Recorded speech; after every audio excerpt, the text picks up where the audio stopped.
SSC CGL में जो tier 1 के टॉपिक हैं, मैथ, रीजनिंग, जीके, इंग्लिश, कैसे हम इनमें अपने मार्क्स को इंक्रीज कर सकते हैं। तो सबसे पहले हमारे सामने आती है रीजनिंग में, उसके बाद मैथ आता है, उसके बाद सबसे ज़्यादा प्रॉब्लम्स जो आजकल स्टूडेंट्स सबसे ज़्यादा फेस कर रहे हैं वो है जीके के मार्क्स एवरेज रहते हैं आजकल सबके। मैक्सिमम स्टूडेंट्स 15 क्वेश्चंस सॉल्व कर पाते हैं और जो कुछ अच्छे और भी ब्रिलियंट स्टूडेंट्स होते हैं, पता नहीं कहाँ से आते हैं, वो तो 25 में 25 भी सही कर देते हैं, लेकिन ऑन एन एवरेज 15 क्वेश्चंस तक एक एवरेज स्टूडेंट कर पाता है। उसके बाद हमारे सामने आती है इंग्लिश की बात। तो इंग्लिश में क्या है, इंग्लिश में सबसे बड़ी समस्या चुनौती बनती है हमारे सामने वोकैब, क्योंकि हमारे सामने जब हम यूट्यूब पे जाके देखते हैं तो हमारे सामने सिर्फ वोकैब ही नहीं, और भी सारी चीज़ें हैं, जैसे कि एक्टिव पैसिव आते हैं। एक्टिव पैसिव तो चलो सिंपल है, ठीक है। नरेशन मोस्टली स्टूडेंट्स जो हिंदी मीडियम के हैं उन्हें 12th तक नरेशंस बताए नहीं जाते। इंग्लिश मीडियम वाले तो चलो फिर भी पढ़ लेते हैं, लेकिन हिंदी मीडियम वाले, कहीं कहीं हिंदी मीडियम वाले बच्चे नरेशन 12th के बाद एसएससी की तैयारी में पढ़ते हैं, तो नरेशंस भी आते हैं, ठीक है ना। और कॉम्प्रिहेंसन आता है, जिसमें ज़्यादातर बच्चे फंस जाते हैं, क्योंकि कॉम्प्रिहेंसन में वो किसी भी, जैसे कि कॉम्प्रिहेंसन क्या किसी भी चीज़ के ऊपर हो सकता है, जैसे फिक्स प्रीपोजिशन वाला कॉम्प्रिहेंसन हो, ठीक है ना, या फिर वोकैब वाला भी हो सकता है, या फिर और भी कई हैं। इसके बाद जो पैराजम्बल्स आते हैं वो थोड़े टफ होते हैं उनका समझना, ठीक है। तो इंग्लिश में ये सारी चीज़ें हैं जो हमारे सामने चैलेंज बन जाती हैं, ठीक है ना। तो सबसे पहली बात रीजनिंग के ऊपर आते हैं। रीजनिंग हमारे पास टाइम सिर्फ 1 घंटे का रहता है ना, और 100 क्वेश्चन हमें सॉल्व करने रहते हैं, ठीक है। तो रीजनिंग का ऐसा है, रीजनिंग ज़्यादा टफ नहीं आती है एसएससी की, बस टाइम मैनेजमेंट की ज़रूरत है, बाकी रीजनिंग सिंपल होती है।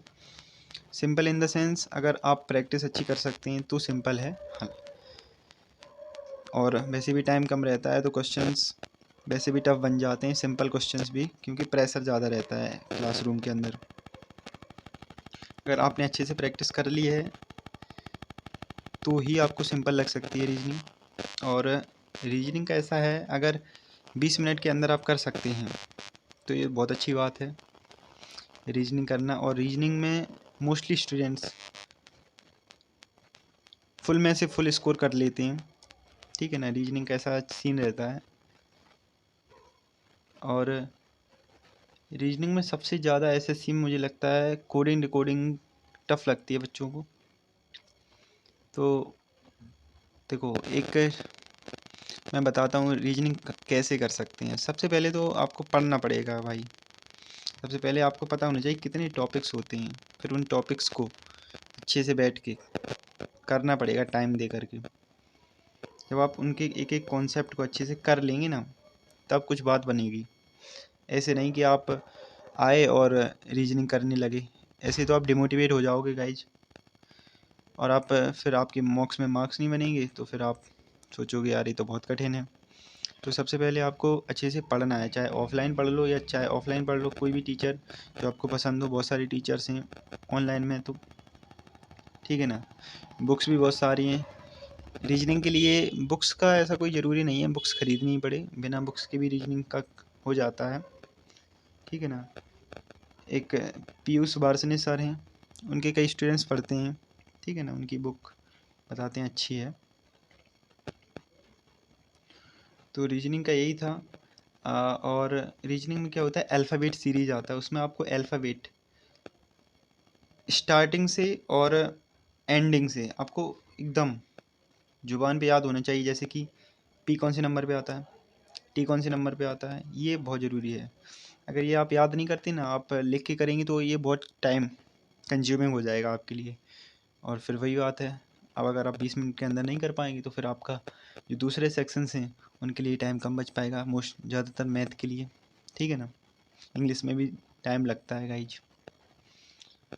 तो यही है, अल्फ़ाबेट सीरीज में आपको अच्छे से याद करना पड़ेगा, ठीक है। और जो सिलोजिज्म है वो तो आता ही है, 2 क्वेश्चन फिक्स होते हैं, ठीक है ना। और डाइस का भी क्वेश्चन एक आता ही है, और एक मिरर का क्वेश्चन आता है, ठीक है ना।